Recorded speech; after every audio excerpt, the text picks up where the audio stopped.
Have you ever walked past a store and something in the window just stops you in your tracks? Maybe it's a single stunning handbag and it's lit in this warm, inviting glow. Well, that magnetic pull you're feeling? That's no accident. That's the invisible influence of retail lighting, and today we're going to pull back the curtain and see exactly how it works. Yeah, we're talking about way more than just flipping a switch to see things. Retail lighting is a carefully crafted, intentional tool that guides your eyes, affects your mood, and even shapes how you feel about a brand. I love how this slide puts it. It really is a silent salesperson, and we're about to figure out all of its secrets. So, our journey starts right where yours does, standing on the sidewalk looking in. Section 1. The Window's Allure. You know what's so cool is that designers literally treat a shop window like a theatrical stage. The lighting has to be powerful enough to cut through all the glare during the day and the reflections at night. Its one and only mission is to create drama, to tell a story that makes you stop walking and just look. And they often pull this off using a classic three-point system, just like in a movie. First up is the key light. Think of it as the main spotlight, creating intense focus.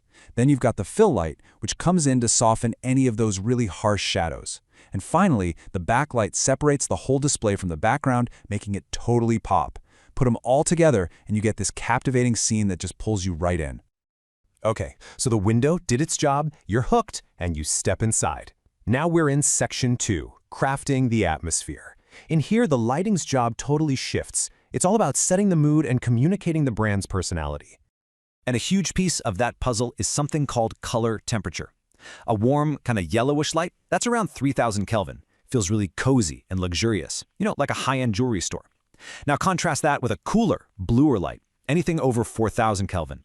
That feels crisp, modern, and full of energy. Perfect for, say, a tech store. But look, atmosphere is only half the battle. Once the mood is set, the light has a much more practical job to do. I mean, how many times has this happened to you? You buy something, you love it in the store, you get it home, and it looks like a completely different color. Well, that's not your fault. That's a failure of the lighting. The solution to that problem is a technical thing called the Color Rendering Index, or CRI. It sounds complicated, but it's just a simple scale from 0 to 100 that tells you how true-to-life colors are going to look under that light. For something like fashion, you absolutely need a CRI of 95 or higher. That way, you know for sure that the navy blue dress you're looking at isn't secretly black or even purple. All right, so the store feels right, the colors look true. What's next? Now it's time to create some desire. Welcome to Section 3, Spotlight on the Product. And get this isn't just some artsy design theory. We're talking about real numbers here. Studies have actually shown that creating specific, targeted lighting scenes can increase sales by as much as 10%. That is a huge impact for something that most customers probably don't even consciously notice.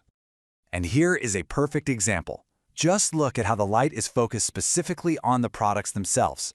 The rest of the shelf is a little bit darker, but those candy bars are bright, they're vibrant, they're crystal clear. This isn't just general boring lighting. This is targeted accent lighting, and it is designed to make you crave what you see. The psychology behind this is incredibly simple, actually. Our eyes are just naturally, almost uncontrollably drawn to the brightest point in our field of vision. It's just how we're wired. So retailers use this basic principle to create a visual hierarchy, guiding you from one featured product to the next just by creating a little bit of contrast. All right, next up, we're heading to maybe the most critical location in the entire store. Section 4, the fitting room. This is the moment of truth. This is where the lighting can literally make or break a sale. And if you don't believe me, just look at these numbers. It's kind of wild. A customer who's just browsing has about a 10% chance of buying something, but the second they take an item into the fitting room, that likelihood skyrockets to 67%. So yeah, getting the lighting right in this one tiny room is, well, it's critically important. So what's the secret? Well, let's talk about what not to do. The biggest mistake is that single harsh light right overhead. It just creates all these awful, unflattering shadows. The absolute best solution is vertical lighting on both sides of the mirror. It uses soft, diffused light to illuminate your face and your body evenly, making you, and of course the clothes, look absolutely fantastic.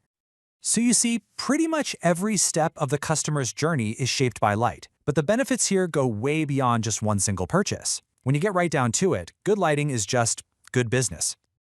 I mean, think about it. It builds a strong brand identity. It ensures you have a positive, memorable customer experience. It even affects how the staff feels, making the store a more pleasant place to work. And especially with modern tech, it drives energy efficiency and, you guessed it, long-term profitability. And if you need the hard proof, here are the numbers. This table shows a sample return on investment for just one store switching from old-school fluorescent tubes to modern LEDs. Just look at that. The electricity cost is more than cut in half, the maintenance costs just disappear, and the store saves nearly $1,000 a year per store. That's a pretty powerful business case right there. So the next time you're out shopping, I want you to try something. Just for a second, look up. Notice the light. Think about how it's making you feel, where it's making you look. It might just make you ask yourself, was it really the product you fell in love with? Or was it the light you saw it in?